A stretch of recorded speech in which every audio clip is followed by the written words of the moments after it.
In Melbourne on September 23, 1856, a voter received a sheet printed by the state, stepped behind a partition, and performed a private act that elections had rarely protected. On September 23, 1856, voters entered polling places in the colony of Victoria and encountered a carefully arranged sequence. An official checked a name on a roll. The voter received a paper printed with the candidates. He moved into a separate compartment, marked his choice away from watching eyes, folded the paper, and placed it in a locked box. Nothing in that choreography looks revolutionary now. That is precisely the achievement. A few pieces of paper, furniture, and procedure turned political privacy from a promise into a system. Before the change, voting in Britain and many places shaped by British practice was public. An elector might announce his choice or have it recorded where agents, neighbors, employers, landlords, and crowds could know it. Poll books could list who voted for whom. Elections were social spectacles, often lubricated by alcohol and surrounded by organized pressure. Public declaration was praised by some as manly civic responsibility. But it also allowed a bribe giver to verify delivery and a powerful patron to punish disobedience. A right visible to everyone could be a right controlled by someone else. Secret voting itself was not an Australian invention. Earlier systems used balls, papers, or other methods of concealment. France and parts of the United States had forms of ballot voting. The distinctive Australian hinge combined several elements. Government supplied a standard printed paper listing eligible candidates, the voter marked it privately inside the polling place, officials controlled issue and collection, and the completed paper entered a secured box. Parliament of Australia identifies the government printed paper plus private marking as the central innovation. Why did official printing matter? If parties supplied their own tickets, the color, shape, or typography could reveal a choice before the ballot entered the box. A party worker could hand out a distinctive slip and watch whether the voter deposited it. The government paper made every voter begin with the same object. The private compartment broke observation during marking. Folding concealed the result. The box mixed one choice among many. Secrecy was therefore not located in one curtain. It was produced by the chain.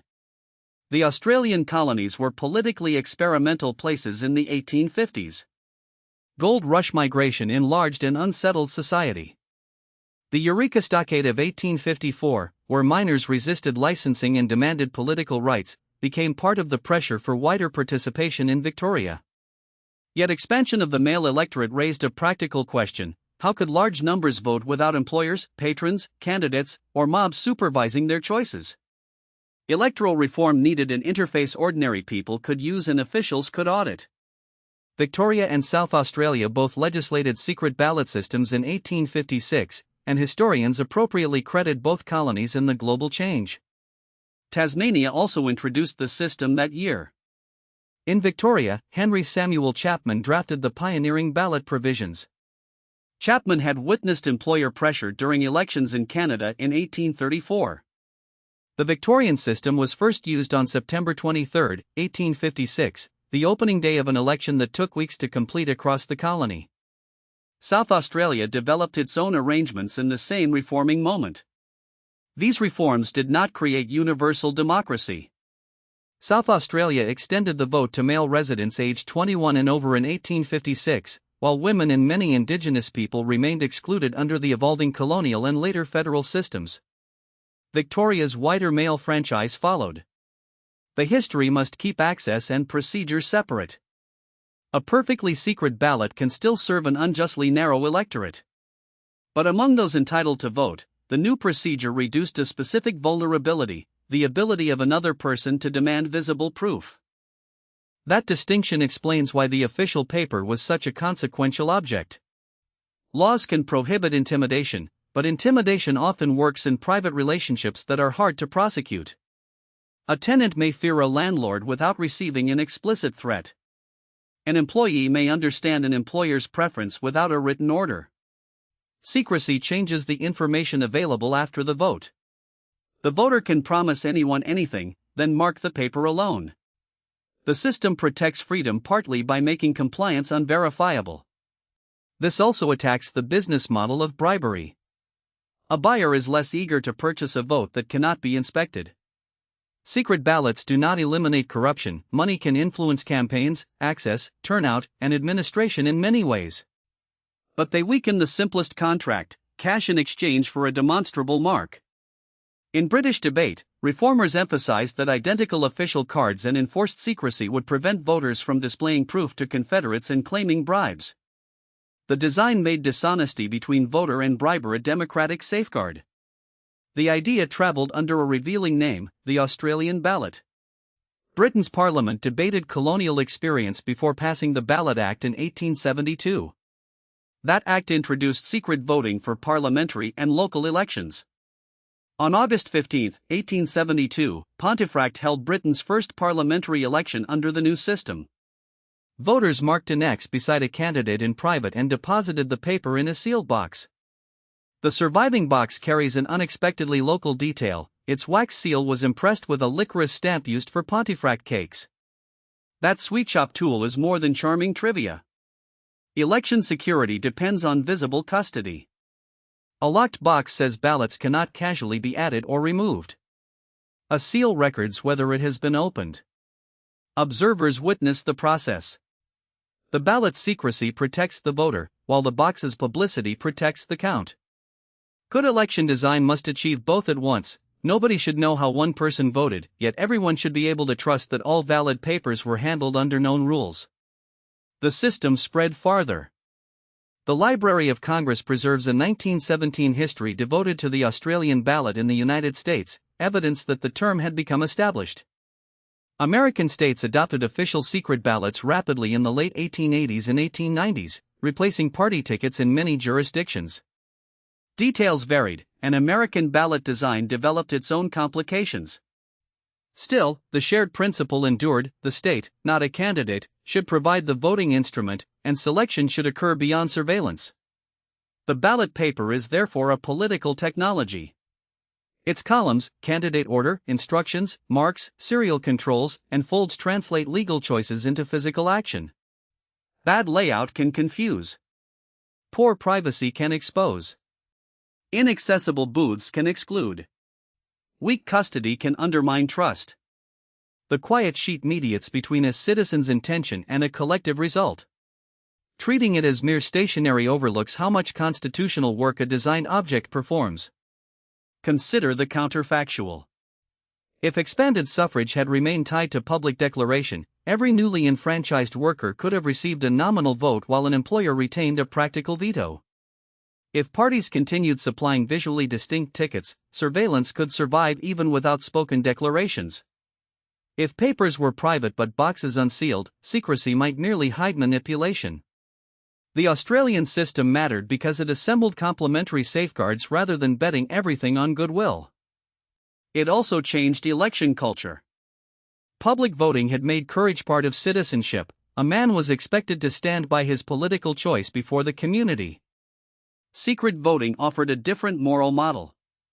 The citizen owed honest judgment to the public, but did not owe disclosure to a patron. Critics feared concealment would encourage cowardice or deceit. Reformers recognized that independence sometimes requires a protected space in which social power cannot follow. Democracy gained a private room. That room remains contested. Family members may crowd a booth.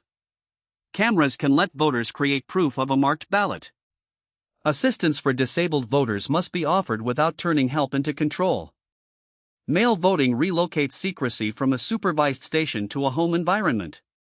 These modern questions are variations on the 1856 design problem: how do institutions preserve an individual's private choice while making the overall process observable and trustworthy? The old answer was never just use paper.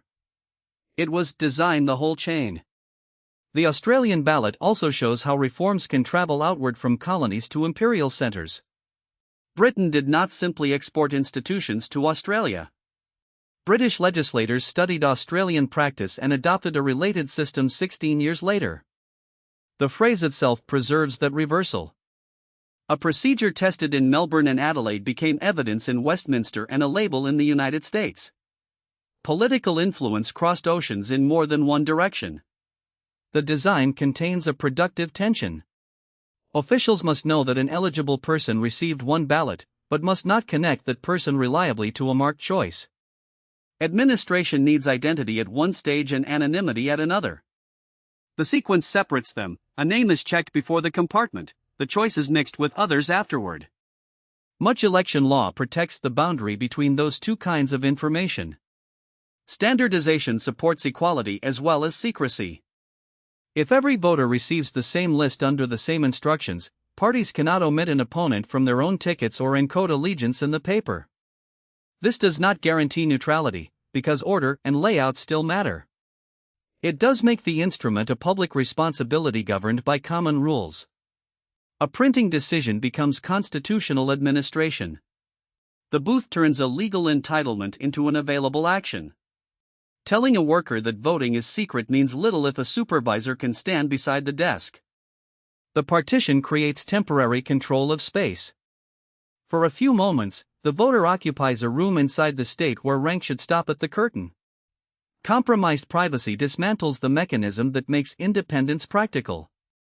Paper ballots also tolerate ambiguity in a revealing way. A voter may mark imperfectly, forcing officials to interpret intention under published rules.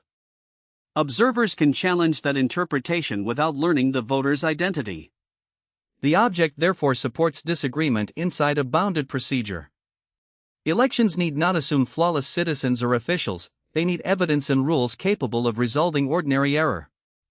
The fold deserves attention too. It is almost comically low-tech, yet it allows a marked face to travel through a public room without becoming public information. Combined with identical papers, it makes watching less useful. Security here comes not from making the object impossible to see, but from controlling which part is visible at each moment. The ballot is open when choices must be read, hidden when choice must be protected, and open again only after identity has been detached. Privacy became a reproducible public service, not a favor granted by local power. The mechanism mattered. Next time you receive a ballot, notice the ordinary choreography: one official sheet, one private marking space, one fold, one secured container.